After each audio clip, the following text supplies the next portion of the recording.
देखो, जब अन्य राज्यों में राजस्थान वालों को नहीं लिया जा रहा है तो राजस्थान में यदि उनको रोजगार मिलेगा तो अन्य राज्य में क्यों जाएंगे? ये समस्या का बेरोजगारी कम की जा सकती है, स्थानीय बेरोजगारों को ज्यादा मौका मिल सकता है, क्योंकि अधिकतर भर्तियों में बाहरी राज्य वाले लग रहे हैं और राजस्थान वालों को वहां लेने नहीं देते हैं, तो फिर आखिरकार बेरोजगार कहां जाएगा, कहां अपनी बात रखेगा? तो मैं सभी एमएलए से, सभी पार्टियों से मेरा निवेदन है कि इस मुद्दे में ध्यान दें और राजस्थान के बेरोजगारों को उनका हक दिलाए, क्योंकि यहाँ अधिकतर 50% से ज्यादा जो कोटा है उसमें बाहरी राज्य वाले नौकरी लग रहे हैं और वहां जाते हैं बोले आप बोलो मलयालम, आप तमिल आपको आनी चाहिए, उड़िया भाषा आपको आनी चाहिए, तो उड़िया भाषा हमें आती नहीं है, राजस्थानी भाषा को यहाँ राजस्थान में मान्यता है नहीं, तो राजस्थान का अभ्यर्थी क्या करे? इसलिए मेरा यही निवेदन है सभी एमएलए से, सरकार से, माननीय मुख्यमंत्री जी से, माननीय मुख्यमंत्री जी से मैं 11 अक्टूबर को मिला था, ये तमाम डॉक्यूमेंट अन्य राज्य की वो पॉलिसियां है, हम तथ्यात्मक में माननीय मुख्यमंत्री जी को सौंपा था, माननीय मुख्यमंत्री जी के कार्यालय से एक आदेश भी पारित हुआ था, परीक्षण के लिए कार्य विभाग को भेजा गया था, लेकिन कार्य विभाग के अधिकारी उसको दबा के बैठे, क्योंकि वो राजस्थान के नहीं, वो आईपीएस जो आईएएस अधिकारी वो बाहर के हैं, वो नहीं चाहते कि राजस्थान के अभ्यर्थियों को इसका फायदा हो,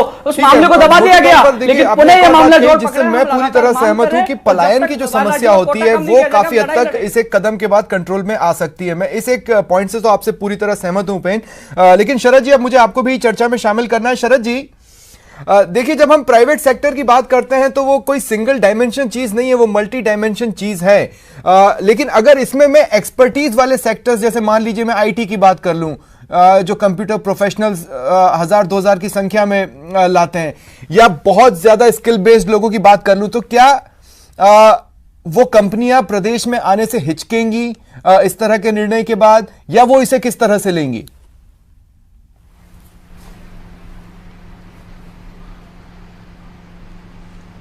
ये जो कंपनीज हैं जो हेलो जी जी जी शरद जी सुन रहा हूं मैं, बोलिए। एक्चुअली बेसिकली प्रॉब्लम है मैन्युफैक्चरिंग सेक्टर। मैन्युफैक्चरिंग सेक्टर में स्किल डेवलपमेंट के बगैर एम्प्लॉयमेंट पॉसिबल नहीं है। तो हर एक स्टेट में अलग अलग इंडस्ट्रीज ऑलरेडी डेवलप्ड हैं, जैसे आईटी इंडस्ट्री है, डेवलप्ड है बड़े बड़ी सिटीज़ में, बेंगलोर में और दिल्ली में वगैरह में, तो वो वहीं पर वो लोग जाएंगे, यहाँ के लोग भी वहीं पे एम्प्लॉयमेंट के लिए जाएंगे जहाँ पे उनको एम्प्लॉयमेंट मिलता है। और हमारे राजस्थान है तो जरूरी नहीं है कि हम आईटी यहाँ पर भी लेके आए। यहाँ पर जो ऑलरेडी जो इंडस्ट्री चल रही हैं उन्हीं के स्किल डेवलपमेंट हमें लोकल लेवल पे करना चाहिए। जो नए गाँव के जो लड़के होते हैं, आसपास के लड़के होते हैं, उन लोगों को हमको अपनी फैक्ट्रियों में स्किल डेवलपमेंट के लिए लाना चाहिए, जिससे आगे के लिए नहीं। लेकिन अगर हम राज्य में और राज्य की इकोनॉमी की बात करते हैं, शरद जी मुझे समझाइएगा, तो हम तो बाहर से निवेश आकर्षित करते हैं, हम तो चाहते हैं कि बाहर की कंपनियां प्रदेश में आए। मैं कह रहा हूं इस तरह के कदम से उनमें निराशा होगी या नहीं होगी?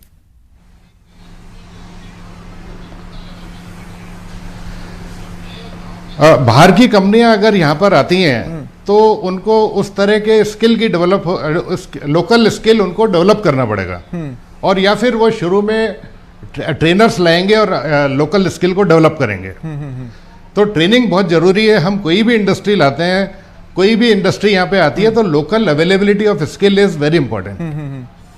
हाँ, तो फिर उन निजी कंपनियों के ऊपर एक एडिड रिस्पॉन्सिबिलिटी रहेगी, जिसका वो अगर निर्वहन करते हैं तो बहुत बढ़िया, नहीं करते हैं तो फिर उन्हें अपने आप को फिर से सोचना होगा मोटे तौर पर। शरद जी, हरीश जी मैं एक बार फिर आपके पास आ रहा हूं। हरीश जी, आपने जो लेटर लिखा उसमें आपने इस बात को मेंशन किया है कि राजस्थान के लाखों युवा बेरोजगारी की वजह से दर दर की ठोकरें खाने को मजबूर हो रहे हैं, वहीं अन्य प्रदेशों के लोग यहां आकर नौकरियां कर रहे हैं और हमारे प्रदेश के बेरोजगार युवकों का हक छिन रहे हैं। खास बात यह है कि इस तरह की बातें अमूमन रीजनल पार्टीज करती थी। पहली बार एक नेशनल पार्टी के किसी चेहरे ने यह माना है कि नहीं, रीजनल फैक्टर्स होते हैं और हमें रीजनल सोचना होगा, यानी हम पहले प्रदेश के बेरोजगारों का सोचे, उसके बाद दूसरे प्रदेशों का देखते बैठेंगे एक राष्ट्रीय पार्टी के तौर पर।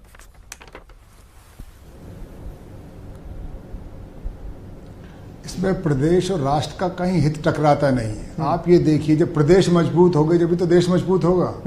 जब प्रदेश के युवा हमारे उनको रोजगार मिलेगा तो हिंदुस्तान की भी तो उत्पादकता बढ़ेगी। मैं आपको उदाहरण के तौर पे बताता हूँ, बहुत छोटे छोटे उदाहरण देता हूँ। आज राजस्थान में ज्यादातर जो नौकरियां हैं छोटे स्तर पे है, कहीं भी होती है। बड़े पद टेक्निकली क्वालिफाइड होते हैं बहुत कम होते हैं। आज ड्राइवर है, चपड़ासी है, सुरक्षा कर्मी हैं, ये भी बाहर के आ रहे हैं। आप यह इसमें राजस्थान यूनिवर्सिटी देखिए, राजस्थान यूनिवर्सिटी जो जयपुर में, इसमें आधे से चपड़ासी, ड्राइवर, बाबू यूपी के, उत्तराखंड के राजस्थान के लोग ड्राइवरी लायक भी नहीं है। इसमें कौन सा हुनर है? आप सुरक्षा कर्मी देखिए, जो सुरक्षा जो प्राइवेट निजी सुरक्षा कंपनियों में, ये हरियाणा के लोग लगे हुए हैं। क्या हमारा आदमी उस काबिल भी नहीं है? आप फौजी को लगाओ या एक्स फौजी मिल जाएगा। युवाओं को लोग, बाड़मेर का आपको मैं बताता हूँ, मुझे निजी अनुभव है। जब मैं पुलिस नौकरी में था, वहां की जो लेबर है, जब तेल का खुदाई चल रही है, वहां बिहारियों का राजस्थानियों का झगड़ा हुआ, कानूनी व्यवस्था हुई, 10 दिन काम बंद हुआ। तो वो काम भी, मजदूरी का भी हमारे लोग नहीं कर सकते क्या? लोगों का हरीश जी, लेकिन आपने सुना होगा, अब जैसे उपेन है, वो बेरोजगार, राजस्थान बेरोजगार संघ के से रिलेट करते हैं, और आपने उनकी बात को सुना होगा। उनमें एक नाराजगी है कि अन्य प्रदेशों में हमारे साथ पार्शियलिटी होती है। क्या वही हम नहीं करने लगेंगे? सर, मैं रीजनलिज्म की बात नहीं कर रहा। मैं किस बात की मैं बात कर रहा हूं कि हमारे युवाओं में बढ़ती बेरोजगारी है, उसके क्या क्या समाधान है। या तो वो स्वरोजगार करे, या निजी व्यापार करे, या निजी क्षेत्र में नौकरी करे, या सरकारी क्षेत्र में। सरकारी क्षेत्र में नौकरियां कम होती जा रही है, रोजगार स्वरोजगार बंद हो गया, तो हमारे युवाओं को नौकरी कहीं तो मिलेगी। बाहर में कह देते हैं आपको इस भाषा का ज्ञान होना चाहिए, बिहार में कोई मैथिली का ज्ञान होना चाहिए, बंगाल में बंगाली का, उड़ीसा में उड़िया का। तो हमारा जो युवा है कहाँ जाएगा? तो उसका राजस्थान सरकार के हाथ में। कोई गैर कानूनी बात नहीं है, किसी प्रदेश के खिलाफ नहीं है, हम सिर्फ हमारे युवाओं की बात कर रहे हैं। ठीक है। और हम यही तो कह रहे हैं 50,000 तक की जिसमें सीलिंग है, जो ज्यादा टेक्निकल जॉब्स है, ज्यादा क्वालिफाइड है, उसमें बाहर के लीजिए ना आप। ठीक है। हाँ, देखिए, ये वो पॉइंट है उपेन जिस पर मैं आना चाहता था। देखिए, इसमें कोई शक नहीं है कि राजस्थान में प्रतिभाएं छुपी हुई हैं, लेकिन क्या स्किल्ड पर्संस भी इतनी बड़ी तादाद में छिपे हुए हैं? देखिए, फिर मैं कह रहा हूं, मल्टीपल लेयर्स होंगे, जिसमें से कई लेयर्स के लिए तो राजस्थान में हर चीज मिल जाएगी, लेकिन और भी कई लेयर्स ऐसे बाकी रह जाएंगे जिसको भरने लायक पर्याप्त मानव संसाधन क्या राजस्थान दे पाएगा अगर हम फिक्स कर देते हैं तो?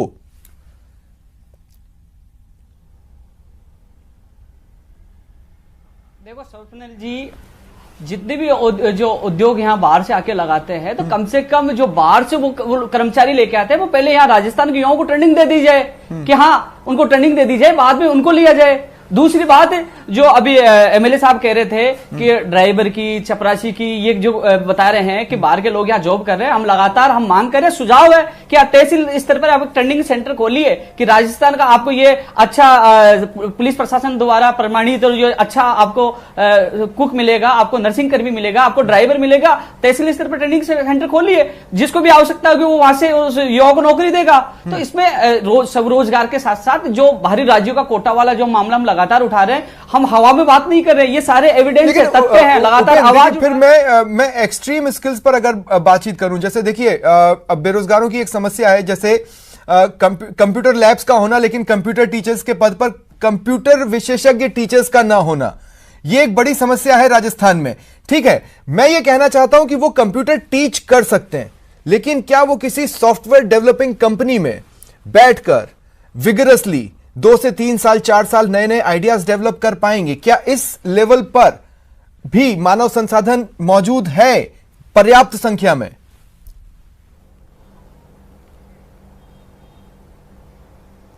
देखो, ये तो सरकार को इसका रास्ता निकालना चाहिए। वैसे एक चीज आपको मैं बता दूं कि राजस्थान में एक बार भी कंप्यूटर शिक्षक भर्ती नहीं आई, जबकि अभी तक 10वीं 11वीं में जिनका अनिवार्य विषय है। हाँ। ये तो जो कहते हैं कि इस जमाने में कि जो कंप्यूटर जो किताबें हैं, लैब है, 9000 से ज्यादा लैब है, वो धूल फांक रही है। हाँ। नई कंप्यूटर शिक्षक भर्ती निकाली गई, लेकिन हालांकि कांग्रेस सरकार ने कंप्यूटर शिक्षक पद कैडर की घोषणा की है और उसकी विज्ञप्ति भी जल्दी आएगी। लेकिन सबसे बड़ी बात है कि जो भर्तियां निकाली जा रही है, एक ही सबसे बड़ा दुख है कि यहाँ राजस्थान में बाहरी राज्य वाले वो ले जाते हैं, राजस्थान वाले को कुछ नहीं मिलता है। एमएलए साहब के साथ साथ पूरी सरकार को हमने बार बार निवेदन किया, एक बार पुनः निवेदन करता हूं, और आपके चैनल के माध्यम से पहले भी यह मुद्दा उठा था कि राजस्थान में बाहरी राज्यों का कोटा कम हो। ठीक है, तो फिर वर्तमान स्थिति में कितना बदलाव लाना पड़ेगा या कितना बदलाव आएगा? मैं शरद जी आपसे पूछना चाहता हूं।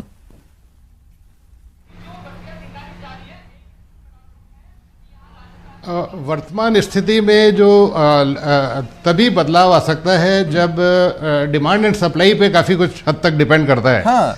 वो लोकल जो इंडस्ट्री है या फिर लोकल, मैं अभी इंडस्ट्री के बारे में बात कर रहा हूँ, मैं गवर्नमेंट जॉब्स के बारे में बात नहीं कर रहा। लोकल इंडस्ट्री में तभी जॉब आएगा जब वहाँ पे कोई स्किल डेवलप होगा ऑलरेडी, या फिर इंडस्ट्री खुद स्किल डेवलप करेगी।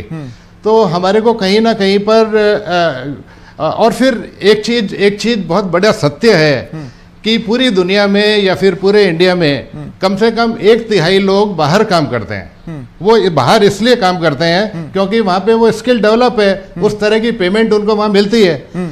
मुझे लगता है कि यहाँ पे इतना परेशान होने की जरूरत नहीं है कि सारे राजस्थान के लोग राजस्थानी आ जाएं, इतना जरूरी नहीं है। लेकिन यहाँ पे स्किल डेवलप धीरे धीरे होगा। 1/3 लोग जो बाहर जाते हैं तो उसमें समय लगेगा।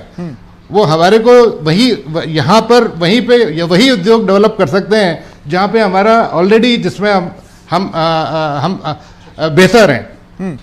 हम हर एक चीज यहाँ पे डेवलप नहीं कर सकते। मैन पावर तो हमारे पास असीमित है, लेकिन जब माइंड पावर की बात आएगी तो फिर सवाल वही आएगा कि क्या पर्याप्त मानव संसाधन है। तो उसका जवाब हमें खोजना होगा और उस दिशा में काम करना होगा। मतलब ये एक लॉन्ग टर्म प्रोसेस जरूर होगा, लेकिन एक स्थायी सॉल्यूशन की ओर ले जाएगा।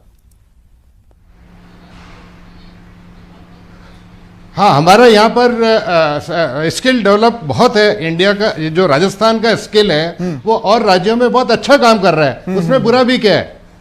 विदेश में भी जा रहे हैं तो जो हाईली स्किल्ड लोग हैं यहाँ से बाहर अच्छा काम कर रहे हैं। यहाँ वो अपॉर्चुनिटीज नहीं है, वो धीरे धीरे डेवलप होंगी। ठीक है,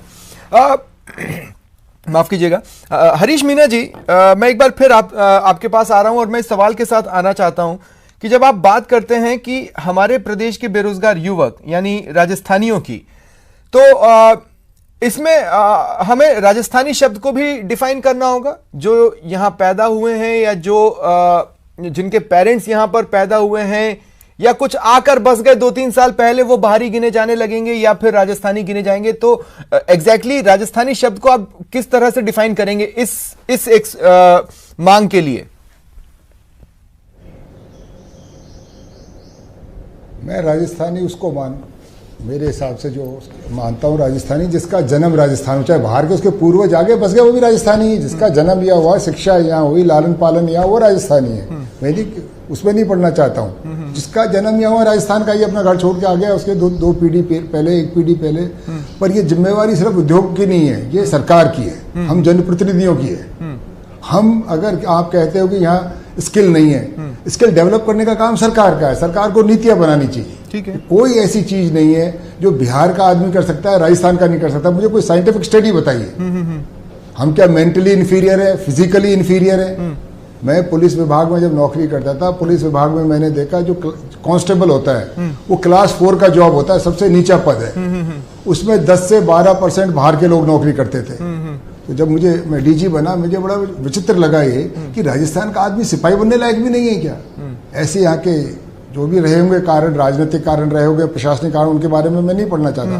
मैंने कहा भाई इंटरव्यू खत्म करिए और आप स्थानीय लोगों को दीजिए इंटरव्यू। ठीक है, आप एक्स को दीजिए, वाई को दीजिए, जेड को। मैं ये मानने को बिल्कुल तैयार हूँ। और जब मेरे टाइम में जब भर्ती हुई, पहली भर्ती हमने 12,000 की करी, 1% से नीचे आ गया था बाहर वालों का नंबर। हमने किसी के साथ अन्याय नहीं किया, पर हमने स्थानीय आदमी को मौका दिया। ये बहुत एक सरकार, बेसिकली सरकार को, जो भी निर्वाचित सरकार है, कांग्रेस की हो, बीजेपी की हो, दोनों को अपना फर्ज अदा करना पड़ेगा। कमियां कई सरकारों में रही है, उनकी इच्छा शक्ति में तो एक बात जो अधिकारी चाहता हूं, जब आप ये बोलते हैं कि अन्य प्रदेशों के लोग यहां आकर नौकरियां कर रहे हैं और हमारे प्रदेश के बेरोजगार युवकों का हक छीन रहे हैं, तो क्या कोई डेटा अवेलेबल है आपके पास ऐसा जो आप बता सकें कि यहाँ प्राइवेट जॉब्स में इतने % तो बाहरी हैं और इतने ही राजस्थानी हैं? ऐसा कोई डेटा, कम्युलेटिव स्टडी? मैं बिल्कुल आपको बता सकता हूं, आप ये जरा देख लीजिए। यहाँ कोई भी उद्योग है, बाहर के लोगों को क्यों लगाते हैं? इसलिए नहीं कि वो ज्यादा कार्यकुशल होते हैं, उनको इसलिए लगाते हैं कि वो ठेकेदार के मार्फत आते हैं, वो संगठित नहीं होते, आप उनका शोषण कर सकते हो आसानी से। स्थानीय आदमी है, संगठित होगा, 2 आदमियों का मिलने वाला होगा, अपना अधिकार मांगेगा। ये इसलिए उद्योगपति ऐसा करते हैं। कोई स्किल का नहीं, स्किल का तो बहाना लेते हैं। क्या स्किल चाहिए आपको मजदूर में? क्या स्किल चाहिए आपको ड्राइवर में, क्या बाबू में, क्या चपड़ासी में, कौन सी स्किल चाहिए? क्या काम है वो मुझे बताइए जो यहाँ का आदमी नहीं कर सकता। मैं मान सकता हूँ आपने कहा सॉफ्टवेयर वो है और उसका बनाने वाला है डेवलप, वो चीजें वो भी कंप्यूटर पढ़ाया जाना चाहिए। अब सरकार उसके नौकरी नहीं करी, सरकार की कमी है। आप कंप्यूटर पहली क्लास से पढ़ाइए, बच्चों को डेवलप करिए, टीचर बनाइए, सुविधा जी वो भी सीख लेंगे। क्या विज्ञान है इसमें? हाँ, तो मतलब बैक टू बेसिक्स में वही कह रहा हूं कि एक लॉन्ग टर्म प्रोसेस को अगर फॉलो कर लिया जाए तो ये एक परमानेंट सॉल्यूशन हो सकता है। उपेन, मैं ये पूछना चाह रहा हूं, देखिए अमूमन मैंने आपसे एक दो बार इस तरह के सवाल पूछे हैं कि कैसा लगता है आपको बेरोजगार संघ का अध्यक्ष कहलाना, लेकिन आज मैं दूसरे तरीके से ये पूछना चाहता हूं कि क्या एक अध्यक्ष के तौर पर आप ये कह सकते हैं कि बेरोजगार इतने एकजुट रहेंगे कि इस रिजर्वेशन में भी मल्टीपल लेयर्स में या मल्टीपल डायमेंशंस में रिजर्वेशन न मांगने लगे?